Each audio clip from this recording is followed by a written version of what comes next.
സ്വർണവില സർവകാല റെക്കോർഡിൽ. ഒരു പവന്റെ വില ഇപ്പോൾ ഇന്നത്തെ റേറ്റ് അനുസരിച്ച് ഒരു പവൻ സ്വർണത്തിന്റെ വില ഒരു ഗ്രാമിന്. പ്രിയപ്പെട്ട സുഹൃത്തുക്കളെ, ഞാൻ 1960കളിലേക്ക് ഒന്ന് തിരിച്ചു പോവുകയാണ്. 60 രൂപയായിരുന്നു ഒരു പവൻ സ്വർണത്തിന്റെ വില 1960കളിൽ. 60 രൂപയായിരുന്നു. ആ 60 രൂപയ്ക്ക് കിട്ടുമായിരുന്ന ഒരു പവൻ സ്വർണമാണ് ഇപ്പോൾ ഈ 50,880 രൂപയായി വർദ്ധിച്ചിരിക്കുന്നത്. അതുപോലെ നിങ്ങളോട് വേറൊരു രസമുള്ള കാര്യം ഞാൻ പറയട്ടെ. 1935 reserve bank of India form ചെയ്യുന്ന സമയത്ത് അതിന് ഈ പേപ്പർ കറൻസി ആണല്ലോ ഇപ്പോഴത്തെ ഫാഷൻ. പേപ്പർ കറൻസിക്ക് ഒരു തുണ്ട് പേപ്പറിന് എന്ത് വിലയാ ഉള്ളത്? അപ്പൊ ഈ പേപ്പർ കറൻസിയിൽ ജനങ്ങളുടെ വിശ്വാസം ആർജിക്കാൻ വേണ്ടി സാധാരണ എല്ലാ രാജ്യങ്ങളിലും റിസർവ് ബാങ്കുകൾ, അവരുടെ കേന്ദ്ര ബാങ്കുകൾ കറൻസിക്ക് വിശ്വാസ്യത വളർത്താൻ വേണ്ടി കുറച്ച് ബാക്കിംഗ്, കുറച്ച് ശേഖരം അതിന് വേണ്ടി വെക്കും, സ്വർണ ശേഖരം. അപ്പം 1935 reserve bank of India form ചെയ്തപ്പോൾ അതിനും ഇങ്ങനെ ഒരു ശേഖരം വെച്ചിരുന്നു. ഒരു മിനിമം റിസർവ് പ്രിൻസിപ്പിൾ അനുസരിച്ച ഇന്ത്യയുടെ റിസർവ് ബാങ്ക് പ്രവർത്തിക്കുന്നത്. അതായത് പ്രപ്പോർഷണൽ റിസർവ് സിസ്റ്റം ഉണ്ട്, മിനിമം റിസർവ് സിസ്റ്റം ഉണ്ട്. അതിലെ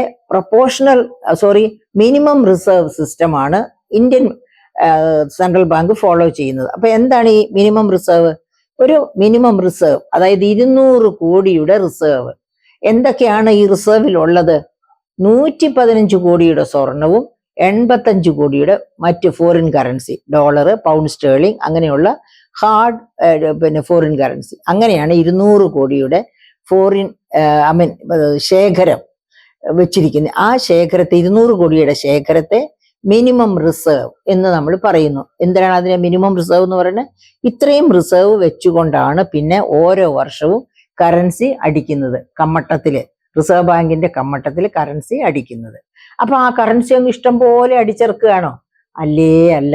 നമ്മുടെ GDPയുടെ ഗ്രോത്ത്, ഇപ്പൊ 10% ഗ്രോത്ത് GDPക്ക് ഉണ്ടെങ്കിൽ ഒരു 11-12% കറൻസി കൂടുതലായിട്ട് അടിച്ചിറക്കാം. ആ തരത്തിൽ വളരെ ക്ലിഷ്ടതയോടെ, അതായത് വളരെ ശ്രദ്ധയോടെ മാത്രം, അല്ലെങ്കിൽ ഭയങ്കര ഇൻഫ്ലേഷൻ ആവും, ഇഷ്ടം പോലെ കറൻസി അടിച്ചിറക്കി ഭരണം നടത്തിക്കളയാം എന്ന് വിചാരിച്ചാൽ വലിയ ഇൻഫ്ലേഷനിൽ മുങ്ങി താണു പോകും സമ്പദ്ഘടന. അങ്ങനെ ഭരിച്ചിട്ട് കാര്യമില്ല, നശിച്ചു പോകും.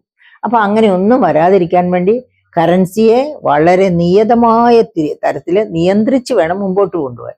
അപ്പൊ നമ്മൾ പറഞ്ഞത് സ്വർണത്തിന്റെ വിലയിൽ നിന്നാണേ. സ്വർണവും റിസർവ് ബാങ്കും തമ്മിലുള്ള ആ ബന്ധം, നമ്മുടെ കറൻസിയും സ്വർണവും തമ്മിലുള്ള ബന്ധം സൂചിപ്പിച്ചു എന്ന് മാത്രമേ ഉള്ളൂ. കാരണം ഇക്കാര്യങ്ങളൊക്കെ പറഞ്ഞ് ചർച്ചയിലൊക്കെ വഴക്കടിക്കുന്ന എന്താണ് പറയുക, രാജാക്കന്മാരുണ്ട് കേട്ടോ. അങ്ങനെ ഒരു റിസർവില് വെച്ചിരിക്കുന്ന സ്വർണത്തെ പറ്റി അറിയാത്ത മഹാരഥന്മാര് നമ്മുടെ ചർച്ചയ്ക്ക് എത്തുന്നവരിൽ പലരും ഉണ്ട്. അപ്പം അങ്ങനെയുള്ളവരുടെ ഒരു ഓർമ്മയ്ക്ക് വേണ്ടിയും കൂടി ഞാനിത് പറഞ്ഞതേ ഉള്ളൂ. അപ്പൊ അങ്ങനെ അന്ന് ഈ 115 കോടിയുടെ സ്വർണം ഒന്ന് ഓർത്തു നോക്കൂ. 1960കളിൽ 60 രൂപയാ ഒരു പവൻ സ്വർണത്തിന്റെ വില. അപ്പൊ 1935 എത്ര രൂപയായിരിക്കണം ഒരു പവൻ സ്വർണത്തിന്റെ വില? അപ്പൊ 115 കോടിയുടെ സ്വർണമാണ് നമ്മുടെ കമ്മട്ടത്തില്, നമ്മുടെ ശേഖരമായിട്ട് വെച്ചിരിക്കുന്നതെന്ന് പറഞ്ഞാൽ എന്തോരം വാല്യൂവിനുള്ള സ്വർണം ഉണ്ടെന്ന് ആലോചിച്ച് നോക്കൂ. തീർന്നില്ല. അതുകൂടാതെ ഈ കള്ളക്കടത്ത് പിടിക്കുന്ന സ്വർണവും അങ്ങനെ ഇങ്ങനെയൊക്കെ പിടിച്ചെടുക്കുന്ന സ്വർണവും ഒക്കെ റിസർവ് ബാങ്കിന്റെ ശേഖരത്തിലേക്ക് കൊണ്ടുപോയി വെക്കാറാണ് പതിവുള്ളത്. അപ്പൊ അങ്ങനെ അത്രയും സ്വർണത്തിന്റെയും റിസർവ് ബാങ്കിന്റെയും കൂടി ചരിത്രം. ഇനി എന്തുകൊണ്ടാണ് ഈ സ്വർണത്തിന്റെ വില ഇത്രയധികം കൂടുന്നത്? എന്തുകൊണ്ടാണ് ഈ സ്വർണം തന്നെ ശേഖരമായിട്ട്, ബാക്കിംഗ് ആയിട്ട്, സപ്പോർട്ടായിട്ട്, കറൻസിയുടെ സപ്പോർട്ടായിട്ട് റിസർവ് ബാങ്കിന്റെ ശേഖരത്തിൽ വെച്ചിരിക്കുന്നത്? നമ്മുടെ റിസർവ് ബാങ്ക് മാത്രമല്ല, എല്ലാ കേന്ദ്ര ബാങ്കുകളും സ്വർണ ശേഖരം സൂക്ഷിച്ചിട്ടുണ്ട് ഈ കറൻസിയുടെ വാല്യൂ സൂക്ഷിക്കാൻ വേണ്ടി. അപ്പൊ അതിൽ നിന്ന് തന്നെ നമുക്കൊരു കാര്യം ക്ലിയർ ആകില്ലേ? സ്വർണം മൂല്യം എപ്പോഴും വർദ്ധിക്കുകയും, അതായത് മൂല്യം ഒരിക്കലും കുറയാതിരിക്കും എന്ന് പറഞ്ഞാൽ ഇപ്പൊ ഈ 50,000 ചെന്നത് ചിലപ്പോൾ 40,000 താണു വന്നിരിക്കും കേട്ടോ. കാരണം ഇത് എവിടുന്നാ തുടങ്ങിയത്? 20,000 നിന്നാണ് ഇത് പൊങ്ങി. അതായത് കോവിഡിന് മുൻപ് 20,000 രൂപയിലൊക്കെ നിന്ന ഒരു പവൻ സ്വർണത്തിന്റെ വിലയാണ് കോവിഡ് കാലവും കഴിഞ്ഞ് ഇങ്ങനെ വളർന്ന് ഇങ്ങനെ ഈ എത്തിയത്. അപ്പം ചെറിയ ചെറിയ താഴോട്ട് പോക്കൊക്കെ ഉണ്ടാകാം. പക്ഷെ വലിയ തോതില് മൂല്യം നഷ്ടപ്പെടൽ ഉണ്ടാകാത്ത ഒരു എല്ലാവർക്കും ആവശ്യമുള്ള, എല്ലാവരും സൂക്ഷിച്ചു വെക്കാൻ ഇഷ്ടപ്പെടുന്ന ഒരു ലോഹമാണ് സ്വർണം എന്നുള്ളതാണ് അതിന്റെ വില ഇങ്ങനെ വെച്ചടി വെച്ച്.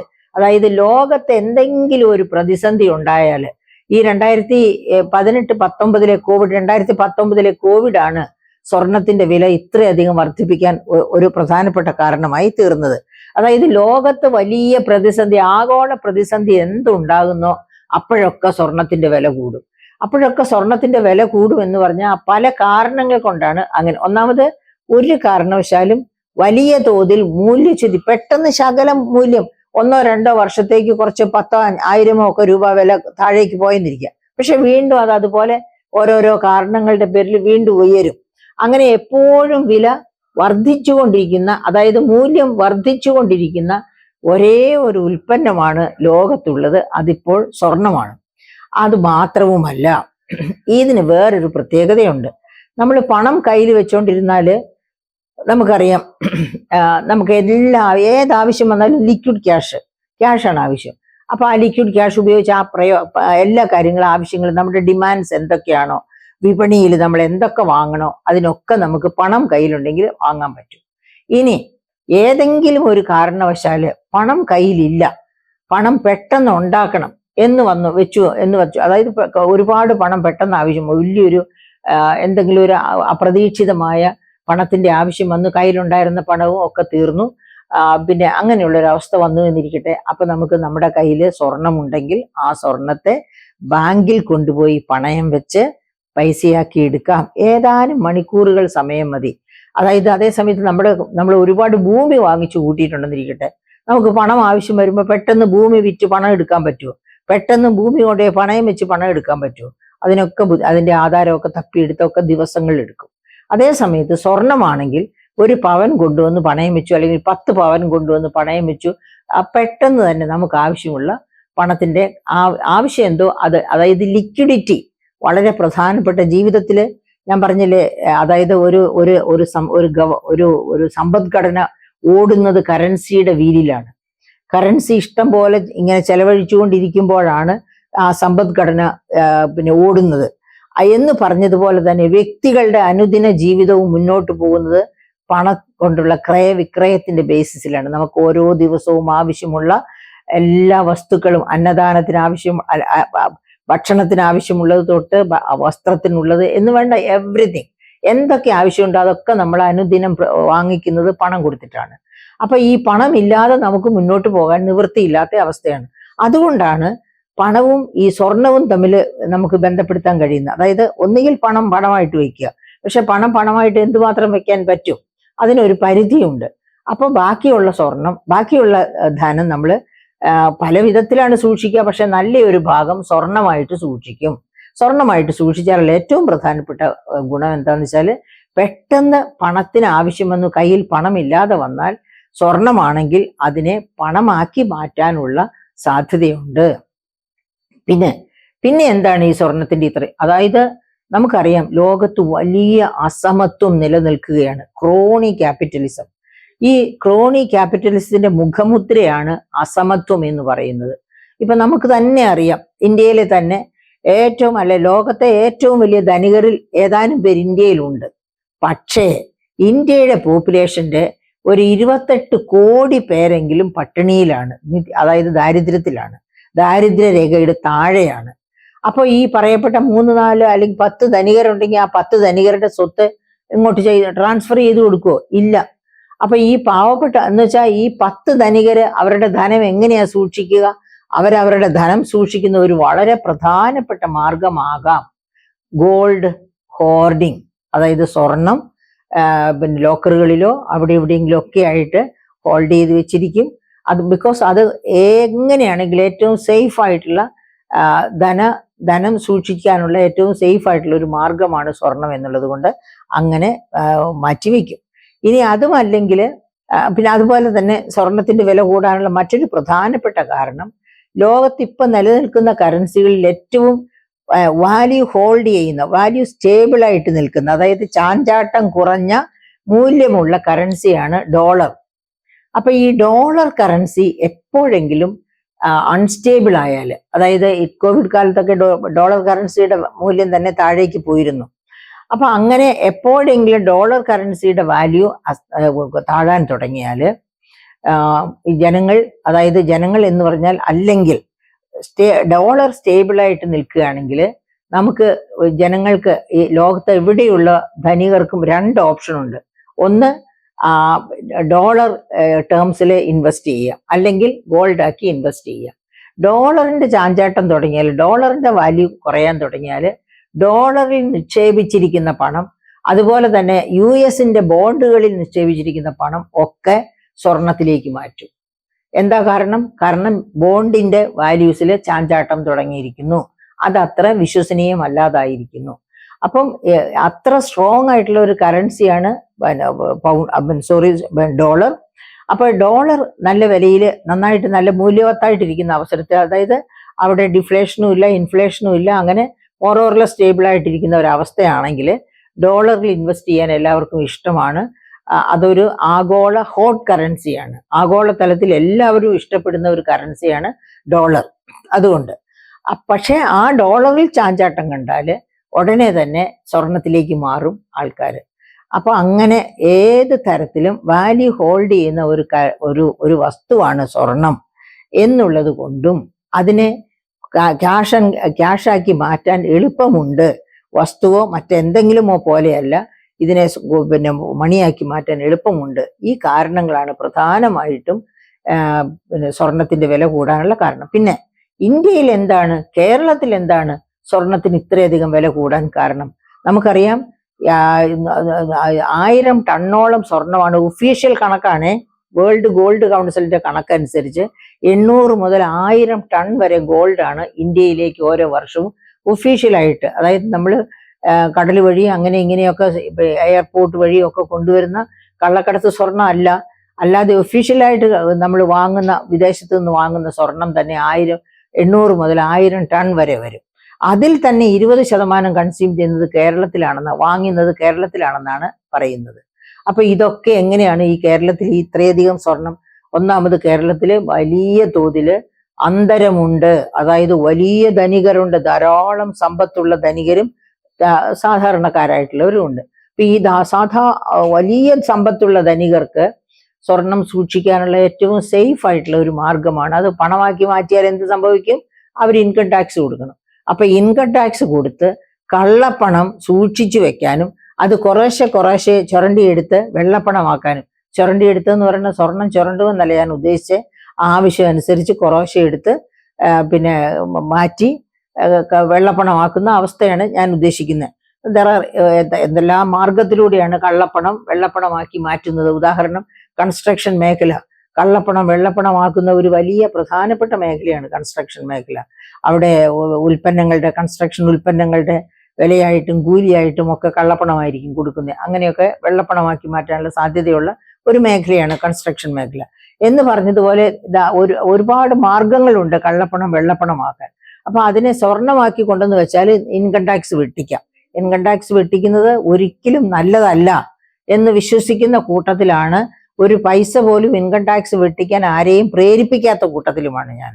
പക്ഷെ ഇവിടെ അത് സാധാരണമായിട്ട് നടക്കുന്ന സംഭവമാണ്. ഇൻകം ടാക്സ് വെട്ടിക്കാൻ വേണ്ടി പണക്കാര് അവരുടെ പണം സ്വർണത്തിൽ നിക്ഷേപിച്ച് കൊണ്ടുവന്ന്, പിന്നെ അങ്ങനെയാണല്ലോ ഈ നിധികളൊക്കെ ഉണ്ടാകുന്നത്.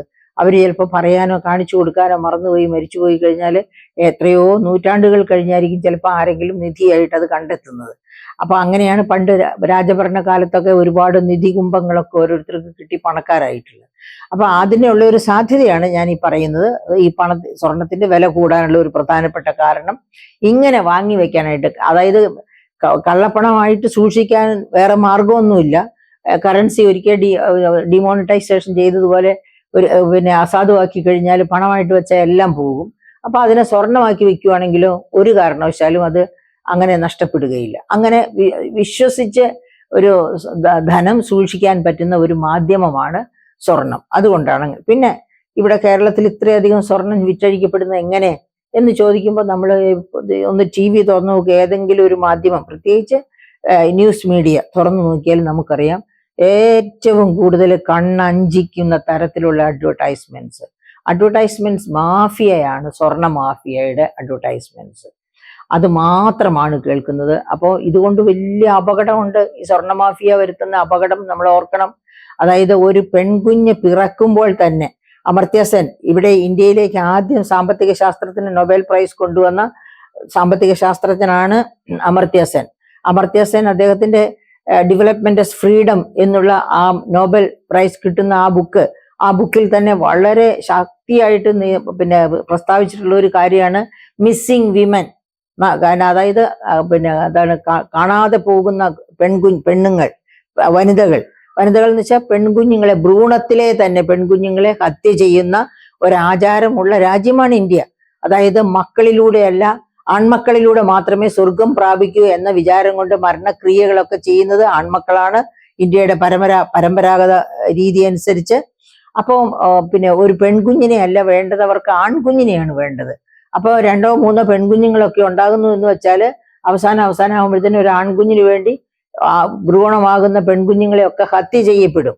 അവസാനം ഒരു ആൺ ഭ്രൂണം എന്ന് വന്നാൽ മാത്രമേ അതിനെ ജീവിക്കാൻ സമ്മതിക്കൂ. അത്തരം ഒരു രാജ്യമാണ് ഇന്ത്യ.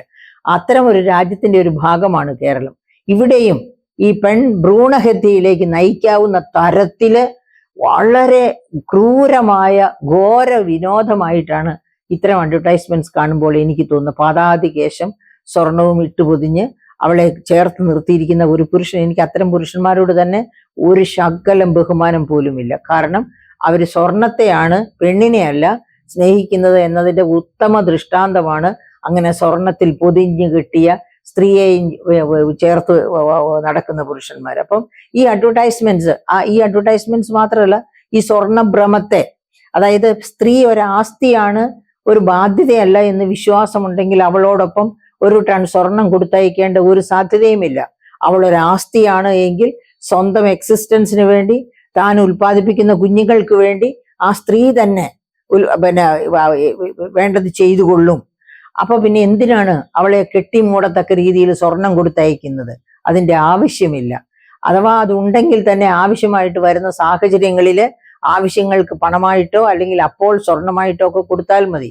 ഇപ്പൊ ഈ പെൺകുഞ്ഞിനെ ഇങ്ങനെ സ്വർണത്തിൽ പൊതിഞ്ഞ് വിവാഹ ആഘോഷവേളകളിലൊക്കെ കാണിക്കുമ്പോൾ പെൺകുഞ്ഞ് പിറക്കുന്ന അച്ഛനമ്മമാർക്ക്, പാവപ്പെട്ട അച്ഛനമ്മമാർക്ക് ആദിയാണ് ഞാൻ എങ്ങനെ എൻ്റെ പെൺകുഞ്ഞിനെ വളർത്തിക്കൊണ്ടുവരും. നമ്മൾ പണ്ട് ഉസിലാംപട്ടിയിലെ കഥ കേട്ടിട്ടുണ്ടല്ലോ. അതായത് പിറന്നു വീഴുന്ന പെൺകുഞ്ഞിന്റെ തൊണ്ടയിലേക്ക് പച്ച നെല്ല് എറിഞ്ഞു കൊടുത്ത് അതിനെ കൊല്ലുന്ന സമ്പ്രദായം ഉസിലാംപട്ടിയിലുണ്ടായിരുന്നു. അതുപോലെ ചൈനയിൽ നോക്കൂ, നമ്മുടെ ഇന്ത്യയിലെ പിന്നെ സ്ത്രീ പുരുഷ അനുപാതം നമുക്ക് നോക്കാം. അപ്പോൾ അറിയാം ഞാൻ ഈ പറയുന്നതിന്റെ പൊരുള്. 1000 പുരുഷന്മാർക്ക് 940 സ്ത്രീകളാണ് ഇന്ത്യയിലുള്ളത്. 2011 സെൻസസ് കഴിഞ്ഞിട്ട് പിന്നെ സെൻസസ് വന്നിട്ടില്ല. അതിലെന്ത് മാറ്റം 2021 ആയപ്പോഴത്തേക്കും വന്നു എന്ന് നമുക്ക് അറിഞ്ഞുകൂടാ. പക്ഷെ 2011 സെൻസസ് അനുസരിച്ച് തന്നെ കേരളത്തിൽ 1000 പുരുഷന്മാർക്ക് 1048 സ്ത്രീകളുണ്ട്. നിങ്ങൾ ശാസ്ത്രീയമായിട്ട് ബയോളജിയോ ഒക്കെ പഠിച്ചിട്ടുണ്ടെങ്കിൽ, ഹ്യൂമൻ സയൻസ് പഠിച്ചിട്ടുള്ളവരാണെങ്കിൽ മനസ്സിലാക്കാൻ പറ്റും. ലെഫ്റ്റ് ടു ഇറ്റ് സെൽഫ് പെണ്ണുങ്ങളാണ് സർവൈവൽ സ്ട്രാറ്റജി കൂടുതലുള്ളവർ ആൺകുഞ്ഞുങ്ങളെക്കാളും. അപ്പോൾ ഈ മറ്റു തരത്തിൽ കൊല ചെയ്യപ്പെട്ടില്ലെങ്കിൽ 1000 പുരുഷന്മാർക്ക് 1000-ൽ മേലെ സ്ത്രീകൾ കാണുമെന്നാണ് ശാസ്ത്രീയമായ കണ്ടെത്തലുകൾ പറയുന്നത്. അപ്പൊ എന്തുകൊണ്ടാണ് ഇന്ത്യയിൽ 1000 പുരുഷന്മാർക്ക് 927 സ്ത്രീകളാണ് 2011 സെൻസസ് അനുസരിച്ചുള്ളത്? എന്തുകൊണ്ടാണ് അങ്ങനെ ഒരു കുറവ് വന്നിരിക്കുന്നത്? തീർച്ചയായിട്ടും അവിടെ ഉസിലാംപട്ടി ആവർത്തിക്കപ്പെടുന്നുണ്ട് എന്നുള്ളത് കൊണ്ടാണ്. ചൈനയിൽ നോക്കണേ, 1000 പുരുഷന്മാർക്ക് 820 പെൺകുട്ടികളാണുള്ളത്. 1000 പുരുഷന്മാർക്ക് 820. ഒരു പക്ഷേ ലോകത്ത് ഏറ്റവും കൂടുതൽ പെൺഭ്രൂണ ഹത്യ ചെയ്യുന്ന ആയിരുന്നു ചൈന. ഇപ്പോൾ ചൈനയിലും അതിന് മാറ്റം വന്നു തുടങ്ങിയിട്ടുണ്ട്. അപ്പൊ പ്രിയപ്പെട്ട സുഹൃത്തുക്കളെ, ഈ സ്വർണത്തിന്റെ ഇത്രയധികം അഡ്വർടൈസ്മെന്റ്സ് ഒക്കെ കാണുമ്പോൾ TV ഓഫ് ചെയ്യുക നമ്മൾ ചെയ്യേണ്ടത്. അല്ലെങ്കിൽ നമുക്ക് നമ്മുടെ പെൺകുട്ടികൾ തന്നെയാണ് ആസ്തി. നിങ്ങൾ ഓർമ്മിക്കുന്നില്ലേ, ഈ കഴിഞ്ഞ വർഷത്തെ സിവിൽ സർവീസ് എക്സാമിനേഷന് ആദ്യത്തെ 4 റാങ്കുകളും പെൺകുട്ടികൾക്കായിരുന്നു ഇന്ത്യയിൽ. അങ്ങനെ മിടുക്കികളായ പെൺകുട്ടികളെ താറടിച്ച് കാണിച്ച് ഇത്ര മോശക്കാരെ ആക്കുന്ന ഈ സ്വർണ പ്രക്രിയ, പ്രക്രിയയല്ല വിക്രിയ, ഇതിനൊക്കെ അറുതി വരുത്തേണ്ടതാണ്. അവരെയൊക്കെ ശരി എന്ന് വെച്ചോണ്ട് നന്നായിട്ട് നികുതി ഈടാക്കണം ഇത്തരം സ്വർണ പരസ്യങ്ങൾക്ക്. അങ്ങനെ നികുതി ഈടാക്കുമ്പോൾ അറ്റ്ലീസ്റ്റ് ഒരു ദിവസം 100 പ്രാവശ്യം ആവർത്തിക്കുന്ന പരസ്യത്തിൽ ഒരു 10 തവണയെങ്കിലും കുറഞ്ഞു കിട്ടും. അത്രയെങ്കിലും നമ്മുടെ കണ്ണിന് ആശ്വാസവും വെളിച്ചവുമാകും. അതുകൊണ്ട് സ്വർണത്തിന്റെ വില കയറിപ്പോകും. കാരണം സ്വർണമാണ്, എപ്പോഴും ഒരു ധനമായി സൂക്ഷിക്കാൻ പറ്റുന്നതാണ്. പക്ഷെ ആ രീതിയിൽ മാത്രം അതിനെ കാണുക. സ്വർണമാണ് പെണ്ണിന് പകരം നിൽക്കുന്നത്, സ്വർണമാണ് പെണ്ണിന്റെ വാല്യൂ എന്നൊന്നും വെച്ച് പെണ്ണിനെ ചെറുതാക്കി കാണരുത്. പെണ്ണ് അതായത് ഓപ്പോസിറ്റ് സെക്സ് ആയ പുരുഷനേക്കാൾ ഒരു തരത്തിലും ഒട്ടും താഴെയല്ല. മേധാശക്തി കൊണ്ട് താഴെയല്ല. കായിക ശേഷി കൊണ്ട് താഴെയാണെങ്കിൽ അത് അവളെ വളർത്തിയതിന്റെ, അതായത് ആൺകുട്ടിക്ക് കൊടുക്കുന്ന അത്ര പോഷക സമൃദ്ധമായ ആഹാരം പെൺകുട്ടിക്ക് കൊടുക്കാത്തത് കൊണ്ടാണ് കായികക്ഷമതയിൽ അവൾ താഴെ പോകുന്നത്. അത് അവളുടെ കുറ്റം കൊണ്ടല്ല.